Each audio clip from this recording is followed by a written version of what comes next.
Hello students. So in today's class we are going to discuss about range function, and in the previous class we have discussed regarding the for loop, which is a definite loop. So why do we call for loop as a definite loop usually? Because we will specify the values, or else we will specify the range, how many times the loop has to be iterated, whether you wanted to repeat the program statements for 5 times, or whether you wanted to repeat for 10 times. All these things we will specify before itself, before we execute the for loop. So that's why we call for loop as a definite loop.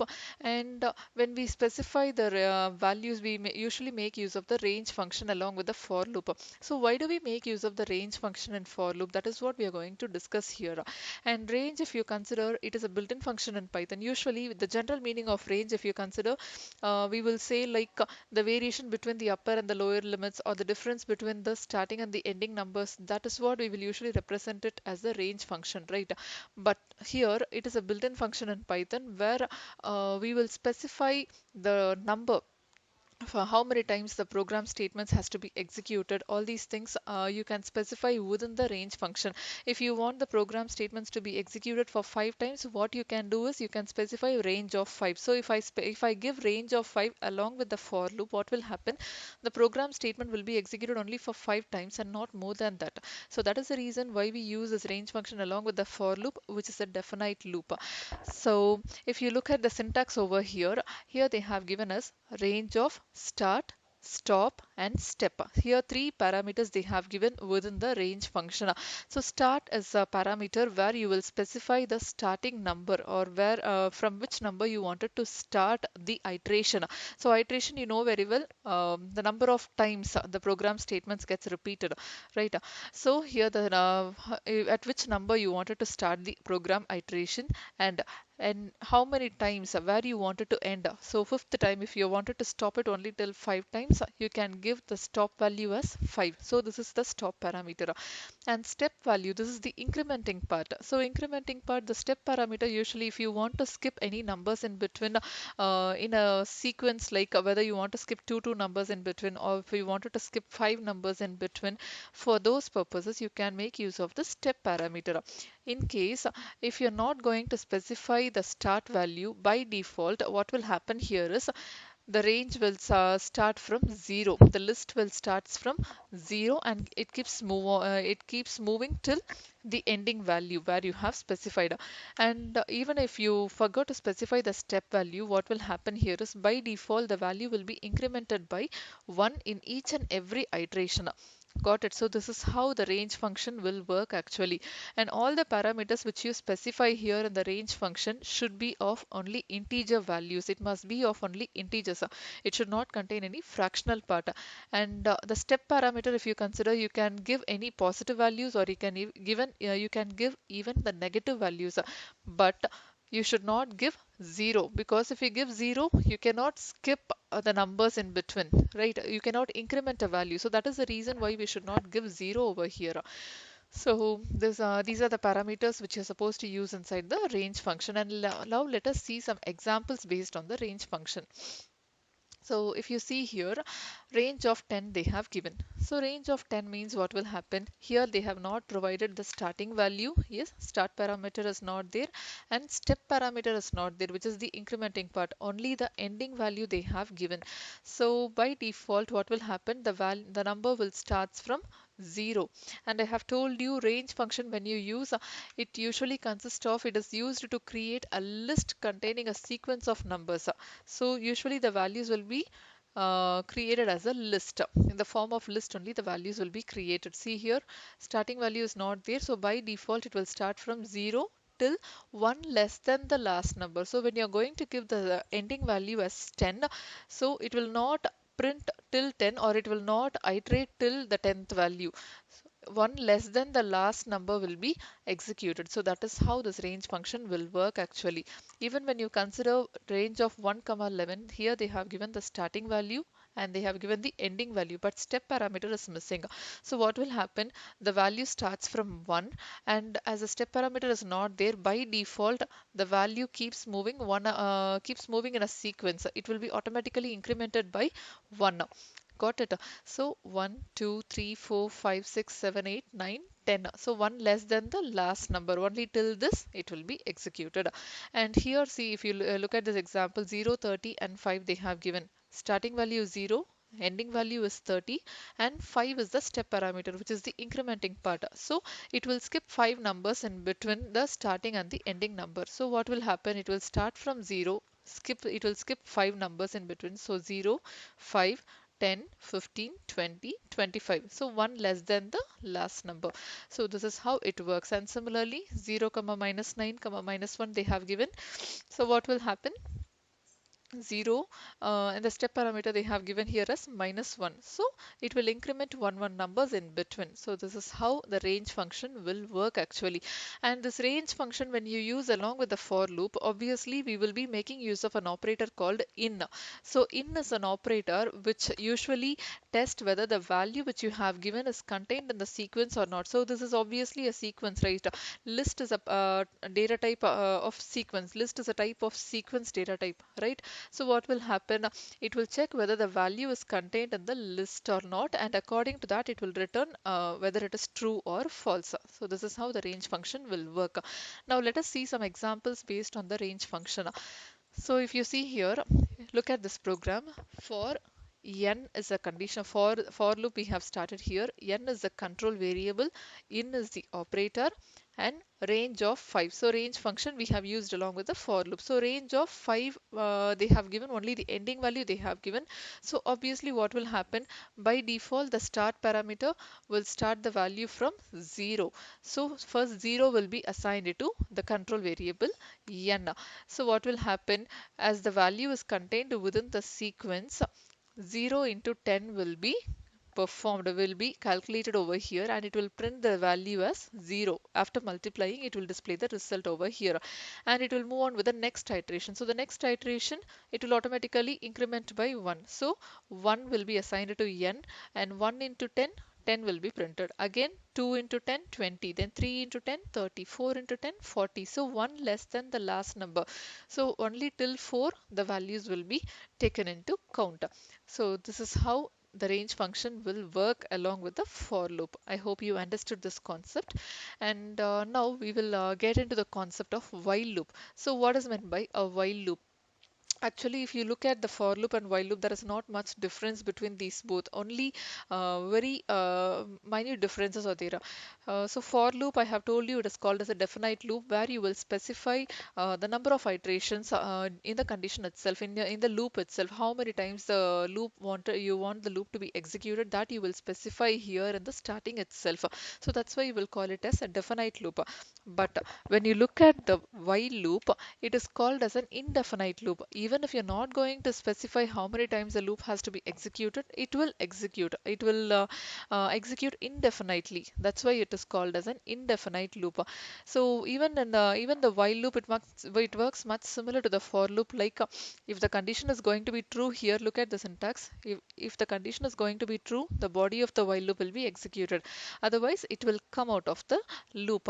But the only difference is the control condition, or the statement, the control statement which you are going to give, the statement of the body of the loop will be executed at least once before the condition is tested.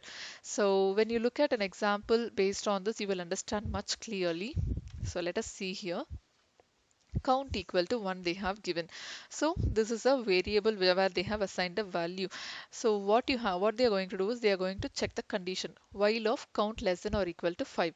So count value is 1 now. 1 less than or equal to 5, condition is true. So what will happen? It will get into the loop. It will print the number which is there in the count variable. So 1 will be printed here. And now what will happen? Here they have given the incremental part. Count equal to count plus 1, or count plus equal to 1. Both works in the same way. So what will happen here? 1 plus 1 will become 2. Now we have incremented the count variable, and it will move on to the second iteration. Now the count value is 2. So 2 less than or equal to 5, it will check the value. So condition is true. Again 2 gets printed. Then count variable will be incremented by 1. So 2 plus 1 will become 3. Again 3 gets printed. Again 4, it will become 4. 4 gets printed. Then 5, it will become 5. 5 less than or equal to 5. Again the condition is true. So it gets printed, and again when it increment 5, what will happen, it will become 6. So again when it checks the condition 6 less than or equal to 5, condition is false, so what will happen, it will come out of the loop.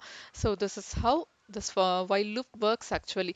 And one more thing what we have to do here is all the incremental part we have to give within the body of the while loop. Otherwise this while loop will work out, it will execute the statements indefinitely. So if you're not going to give this incrementing part within the body of the loop, it will execute the statements indefinitely. That's why it will become an indefinite loop. So we have to ensure a little bit cautiousness when we are working with the while loop. So let us look at one more example here, counter equal to 0. So this is one such variable where they have assigned 0 to the counter variable, and now they are checking the condition 0 less than 3. So what will happen, because counter variable contains 0, so 0 less than 3 condition is true, what will happen, it will print inside loop, so that gets printed. And here they are incrementing the value counter equal to counter plus 1, so 0 plus 1 will become 1. 1 less than 3 condition is true, again inside loop gets printed. Again 2 less than 3 condition is true, S gets printed. Now when it becomes 3, 3 less than 3, when it checks the condition, it becomes false, so it will come out of the loop. So this is how your while loop works. Now, so far we have discussed two examples without the else part. So both the while condition we have discussed without the else part. Now we are going to discuss the while loop along with the else block. So if you see here, they have given two control variables, s equal to 0 and x equal to 1. So what they are going to do now is they are going to check the condition. So x is the control variable, 1 less than 10. So what will happen? So the illustration of this particular program I have given here, when you look at this, totally 9 iteration takes place for this particular program. So if you see here 1 less than 10, it will check the condition. Condition becomes true. So what will happen? S is equal to S plus X. So you will substitute the values. So much similar to the simple mathematics. So the value of S is 0. Yes, and the value of X is 1 actually. So what will happen? The S value become 1, and for X is equal to X plus 1, they are incrementing here. So what will happen? The value of X is 1, so 1 plus 1, X becomes 2 now. So your first iteration is over. They're going to find the sum of first 9 integers. You got it. And now we are moving on to the second iteration. Now the value of s becomes 1 and the value of x becomes 2. So when you apply these, when you substitute both these values here in the condition, see what is going to happen. So while of x less than 10 means the value of x is now 2. So 2 less than 10, what will happen? The condition is true. So it will get into the loop, and inside the loop it will substitute the values in the place of this expression. So s is equal to s plus x. So what is the value of s previously here? 1, and x value is 2. So now s value will be updated as 3, and for x it will be updated as 3. So the value of x is 2. So 2 plus 1 will become 3. Second iteration is over. Again it will move on with the third iteration till the condition becomes false.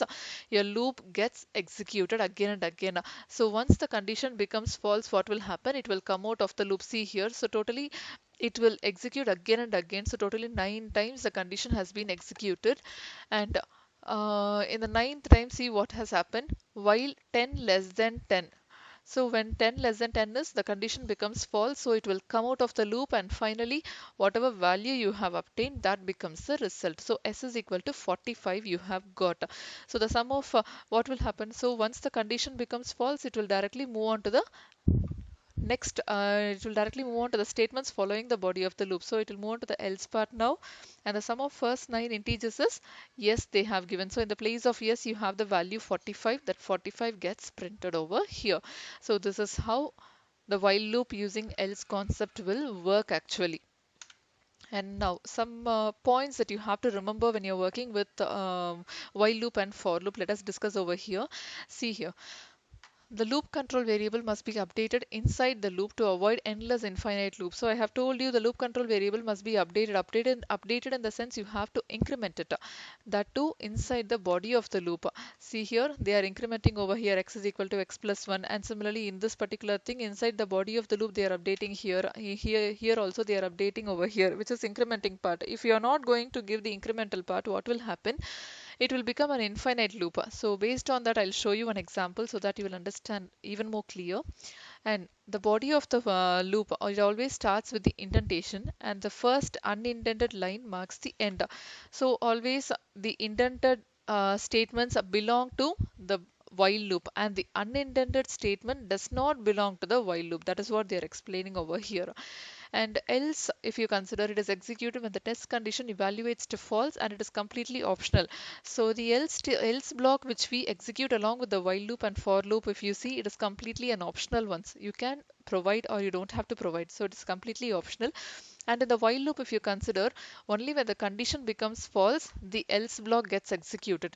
If the condition, but in the for loop, what will happen? Only when all the iterations are over in the for loop, the else block gets executed. But in the while loop, when a test condition becomes false, the else block gets executed. So that is one major difference between the for loop and while loop when you use the else part. And infinite loop. So infinite loop, I have told you, when the condition is not going to become false and you're going to repeat it again and again, that is called as an infinite loop. So we have to ensure that we update the loop within the body of the loop. Yes, so otherwise what will happen? That will result in an infinite loop. The loop will never end at all. So that kind of statements are called an infinite loop. So let us see one example based on the infinite loop. So see here, variable equal to 1. So var equal to 1, this is one control variable they have given here, and they are checking the condition over here. While var double equal to 1, yes, of course, this particular variable contains the value 1, and they are checking whether it is equal to 1 or not. Of course, it is true. So what will happen? It will get inside the loop and it will execute this particular statement, enter a number. So enter a number means what will happen in the output? Enter a number, this statement gets printed and you will give the number. And if you look at the next statement, it will display you entered so and so, whatever number you have given, that will be displayed over here. So you entered 100. And what is happening here?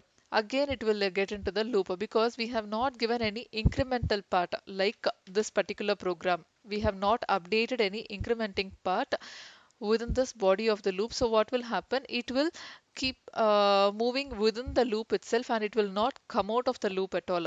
See here, this is what will happen. It will keep on asking you to enter a number again and again and again. So it keeps going again with endlessly. So to come out of this kind of an endless loop, what you have to do is you can use the shortcut key combination Control plus C to stop this endless repetition of the loop. So this is how you can come out of the infinite loop. You got it? So, and then now nested loop. Mm, if you look at the nested loop means a loop inside another loop is called as a nested loop. So if we are working with the for loop or while loop, in case here I'm working with the while loop. So inside this while loop, if I'm going to give one more while loop, that kind of a statement are called as that kind of a loop are called as nested loop. Got it? I'll show you an example. See here. So for loop they have started over here for variable 1 in range of 3 and print some statements they have given. Again they have started a for loop within this main for loop. So this kind of a loop within the loop is called as a nested loop. You got it? So this is how we will work with a nested loop. Even this is also possible. So it is not that we have to work only with this while loop and all. Even for loop it is possible. So even inside the for loop you can include if statements or decision making statements. Even inside the while loop you can provide the decision making statements like if statements or if else statements. So these kinds of things are called as the nested loop. So I hope you understood today's class, and in the next class we will discuss about the different concept children. Thank you.